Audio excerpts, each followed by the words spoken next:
Binato ng tuwalya ni LBJ si AR. Hindi makapaniwala si Lebron sa ginawa ni Austin Reeves. Nag-showtime mga idol. Nag-celebrate na si Lebron at AR. Isang magandang balita ito sa Lake Show. If you're a real NBA fan, whether LA or Houston fan, kailangan mong i-appreciate ang ginawa ni Jalen Green sa game na to. At malalaman nyo kung bakit mga idol, napaka-importante ang game na to for the LA Lakers. All out pa rin ang kanilang big three, Luka Doncic, LeBron James, and Austin Reeves. Cam Whitmore, nasty handles against Luka Doncic and he hits this step back 3-pointer. Malupit naman ang sagot dyan ng LA Lakers. Luka to LeBron, nice brush screen by AR and LeBron with the finish. Alley-oop one-handed throwdown. Back-to-back field goal pa for LBJ to start the first quarter and he returned the favor to Jackson Hayes naman. Alley-oop dunk. Jalen Green iwan ng depensa ni LeBron James at sumabay pa si Jackson Hayes. Nice tough shot.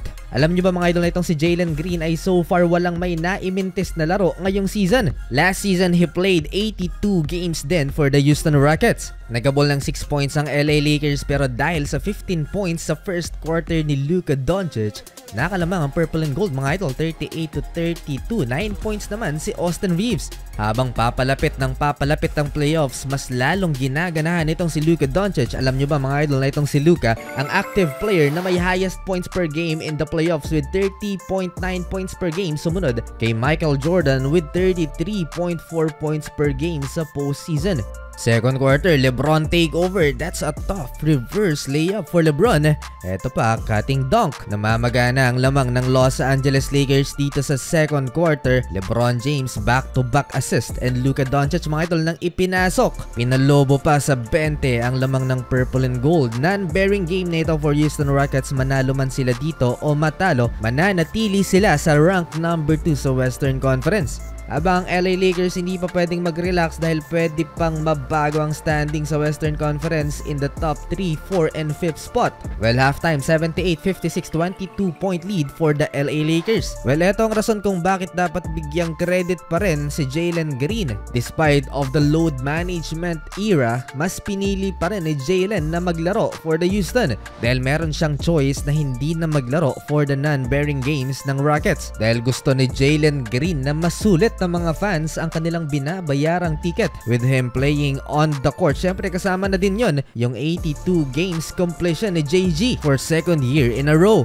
Tulad na lamang ng mga batang fans na to na gustong makita si Jalen Green na maglaro. Second half, pinagpahinga na si Jalen Green habang tuloy pa sa paglalaro si Luka at LeBron James. Di magandang balita to kay LeBron James, non-contact injury. Mukhang sa groin na naman tinamaan si LeBron. Kita yung disappointment kay LeBron James mga idol. Parang sinasabi niyang bakit ngayon pa nangyari yan. Same injury kung bakit nawala ng ilang linggo si LeBron last month. In control ang Los Angeles Lakers sa kanilang 20-point lead mga idol, led by Luka Doncic and Austin Reeves. Kahit nasa upuan si LeBron James, walang problema sa opensa ng Lake Show. Luka with 30-point game habang 16 points naman si AR so far. Okay mga idol, dito naman tayo sa playoff scenario at dahil panalo ang Denver Nuggets ngayong araw at mukhang panalo na rin ang purple and gold sa game na to, mananatili ang standings at angat pa rin ang LA sa Denver ng 1-game win. At dahil may 1 game remaining na lang ang buong team sa NBA, let's assume na matalo next game ang LA Lakers at tumabla sila sa standings with Denver Nuggets. Sino ang nasa itaas ng standings? Yan ang tanong. Sa 4 games ng Lakers at Denver ngayong season, parehong may tig-2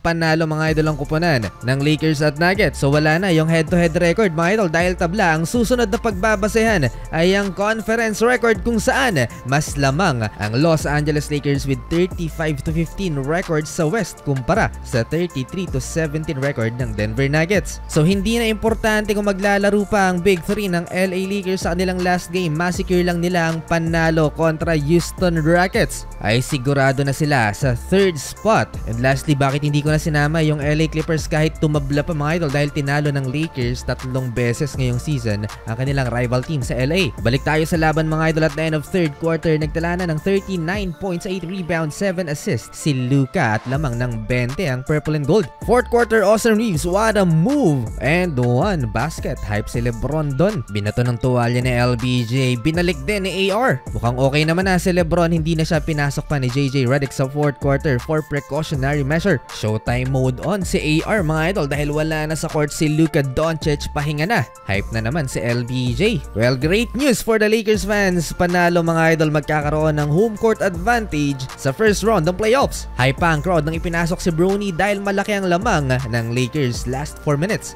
Tuwang-tuwa na ang Lakers dahil they know they will secure the third spot sa West. Up now to Goodwin. Ronnie fires up the three. Yes! Sa kabilang parlor, tinambakan naman ng Golden State Warriors ang Portland Trail Blazers. 14 points lang si Curry, 24 for Jimmy Butler, 14 points sa first half. Mananatili sila sa top 6 ng West.